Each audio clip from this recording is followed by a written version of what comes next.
Well, today we are going to be discussing from Wallace Wattles' book, The Science of Getting Rich. We are moving into acting in a certain way.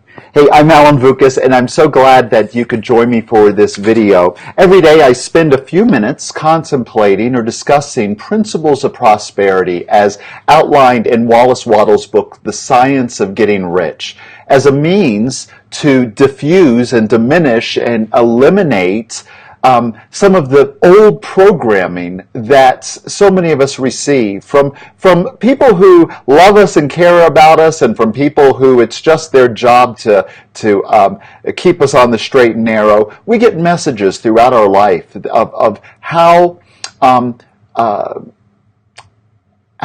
that there are so many pieces of pie available, and if you don't get yours now, someone's going to take it from you.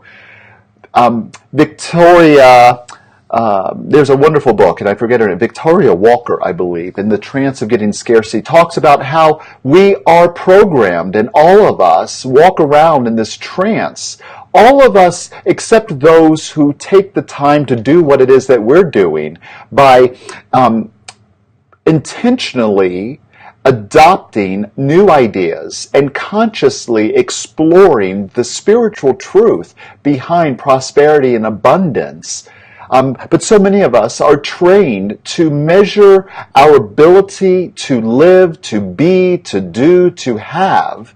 We measure it by what our circumstances are, by the conditions, or by our past experiences.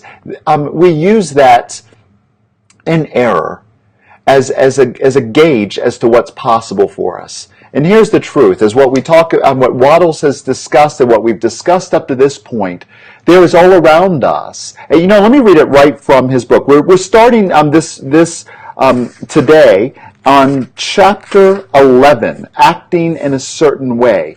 Chapters 4, 7, and 11, and I think 14 as well. These are milestone chapters, or sort of the chapters on which he hinges other ideas. But at the end of this chapter, he shares again what he calls his syllabus.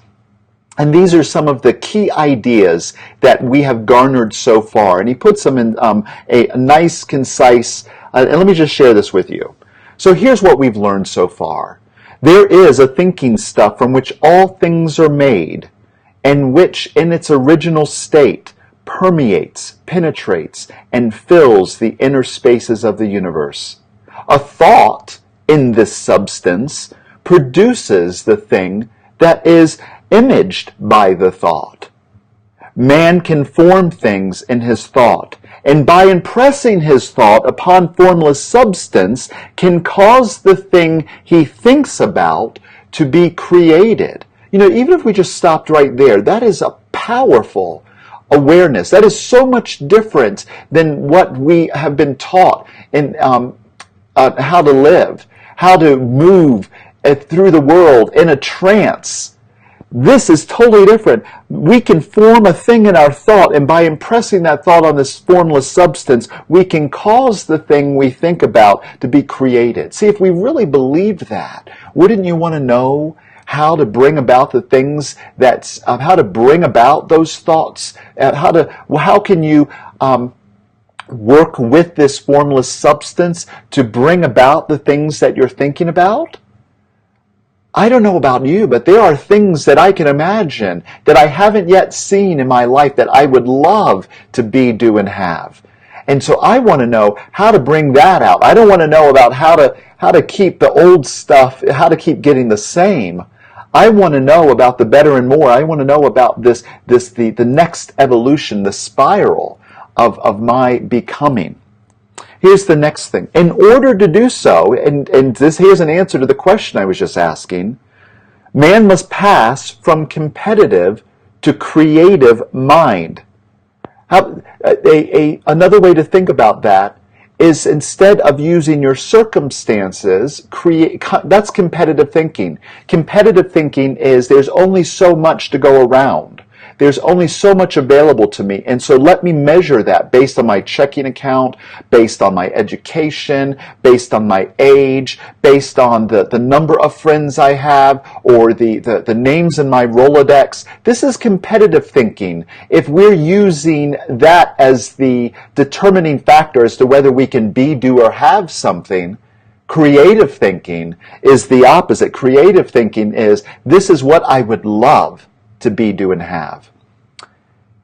We must form a clear mental picture of the thing we want and hold this picture in our thoughts with the purpose, a fixed purpose, to get what we want, and the unwavering faith that we do get what we want, and then close our mind to all that may tend to shake our purpose, to dim our vision, and quench our faith. So that's what we have learned up to this point right now, about forming a coherent version of what we would love to be, do, and have in different areas of our life, and to write it in the present tense, and to have that vision of a life we would love to have. So this is thinking in a certain way. He said, in order to the science of getting rich is a science because if we act in a certain way, think in a certain way, and act in a certain way, then it's scientific that life begins to flow into our experience, or that it emerges from within us, whatever it is that is in our vision. So today we're talking about acting in a certain way. And let me just share with you what he says right here at the beginning of the chapter. Thought is the creative power. So that's where we have to start. Thought is the creative power, or the impelling force which causes the creative power to act. Thinking in a certain way will bring riches to you, but you must not rely upon thought alone, paying no attention to personal action. That is the rock upon which many otherwise scientific metaphysical thinkers meet shipwreck, the failure to connect thought with personal action. He goes on here, personal action must supplement our thought.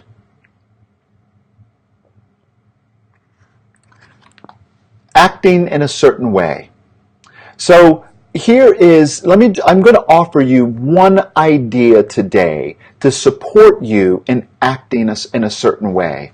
And whatever it is that we do, he says here on page 75, let me continue reading, your thought makes all things animate and inanimate work to bring you what you want. So that's what we've started with up to this point, thinking in a certain way, having a vision of what we would love to be, do, and have. But your personal activity must be such that you can rightly receive what you want when it reaches you. You're not to take it as charity nor to steal it. You must give every man more in use value than he gives you in cash value. And that's the thought we're going to pause with today in acting in a certain way.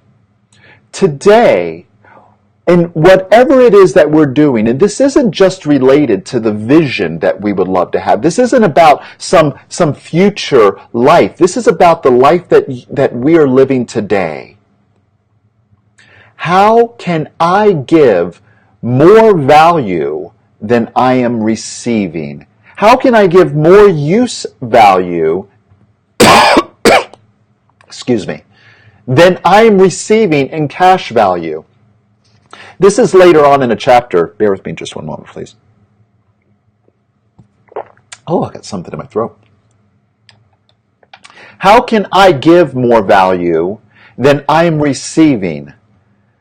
So today, and this is where we're going to start with this, because action can get a little sticky for people because they then are putting off where they're at and then thinking that they need to act in the future. And there are some ideas that I want to share with you around all of this. But the first place we're going to start with in this chapter is that whatever it is that we do, we need to be a person of value. We need to be giving value so that we can receive value. Now, as we go in the store and we go and purchase things, then yes, we expect a fair exchange of dollars for what we're getting. But if you're running a business, and if you're looking to cheat people or to give less than what you're receiving, then what you're doing is you are putting on the law that you are giving less than you're receiving. That's a contradiction of the way it works. It's trying to cheat. And that's not how any of us want to live. We are people of integrity. We are people who are thinking and acting in a certain way. And the way that we act is we give more than we're receiving, which then creates a flow in our life. If you were to prime a pump and to try to pull water out of a pump, you give. And in the giving, then you receive. You create a flow into your life by giving more than you're receiving. So today, ask yourself, in the area of my health, in my body, how can I give my body more than I'm receiving from it today? In the area of my work, at your job, in your, how can I, in your business, what is one thing I can do today where I can be giving more value than I am receiving? And this isn't about giving stuff away, but it's about acting in a certain way. It's an attitude. In your relationships, how can you give more in your relationships? Is it possible for you to listen more, to be more harmonious, to let others speak first, to seek first to understand than to make your point heard? In your time and money freedom, what are ways that you can be a person where you are giving and in so doing, acting in a certain way, give more than you're receiving? This is where we're going to start with today. But there's so much more in this chapter. If you have a copy of this, of the book, read chapter 11. I read it a few times this morning, and there's so much in there. I thought, though, I wanted to make sure to pause on this first point.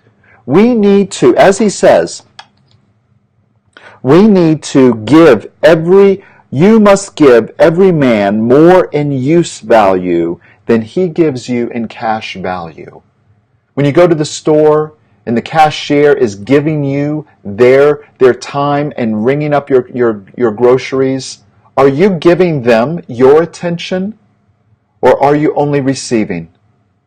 When your partner is speaking to you and sharing with you what their plans are for the day, are you giving them the attention? Are you giving or are you only receiving? This is something to consider. We have the ability to give so much more. And it is actually through the giving that we receive more. And so this is where our practice begins today. So I invite you to join me in knowing this. I want to anchor this in prayer. What I know is that there is this one infinite intelligence that is all around us. It is operating in us, through us, and as us. What I know right here is I know that I am one with divine mind, and you are one with divine mind. There is only this unity, this oneness. And so this word that I speak here this morning, this knowing, it is the truth, setting the law of mind into motion, both for you and for me. And what I know here is that there is, in divine mind, in the mind of God that is within us, there is so much more that is available for us to give than we have given. And it is by us holding and keeping it from flowing through us that we in fact have unknowingly have kept the flow from coming to us. So today, as we begin to survey the areas of our life, and asking ourselves, what can I give? How can I give more value than what I'm receiving in the areas of my health, relationships, my work, my hobbies, my time and money freedom? How can I give more today? Any idea that I don't have to give is not the truth. And so I declare that that limiting idea is uprooted from our consciousness, because what is operating in you and me today is that one mind, that one intelligence, that one power. And it is this that is guiding us and directing us and leading us and answering that question of how can I give more value than I'm receiving? Because the giving, in fact, the truth is, the giving and receiving are the same. And this is what I allow to operate in my life today. And this is what's operating in your life. The guidance and direction and the clarity that exists in God's mind to direct us on our paths, to be people of increase, and to act in a certain way in accordance to our thinking in a certain way. I'm so grateful that this is already done, and I'm holding this space for you and for me today. I look forward to seeing you in tomorrow's video as we continue to unpack what acting in a certain way can look like as applied specifically to your vision statement and the life you would love to live in relation to the life where you are living right now. And I trust that you are loving your life. Be grateful. I look forward to seeing you in tomorrow's video. I'm holding that space for you. Peace and love. Namaste.